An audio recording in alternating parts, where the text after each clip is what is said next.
Discover the benefits of land restoration.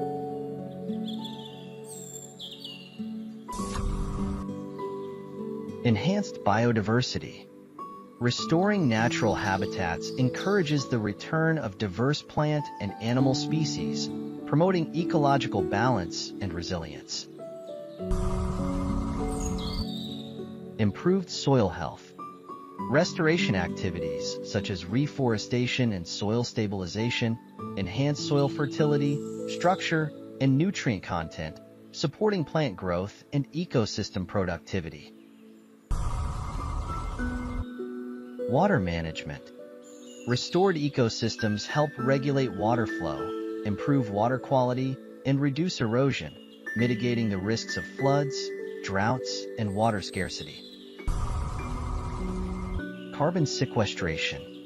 Restored lands act as carbon sinks, capturing and storing carbon dioxide from the atmosphere, thereby helping to mitigate climate change.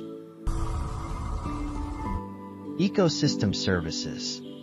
Restoration enhances the provision of essential ecosystem services, including pollination, nutrient cycling, water purification, and soil formation, which are vital for human well-being and livelihoods.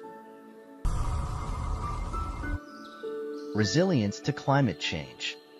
Healthy ecosystems are better equipped to withstand and adapt to the impacts of climate change, providing buffers against extreme weather events, habitat loss, and biodiversity decline. Join us at Somali Regional State Environmental Protection and Rural Land Administration Bureau.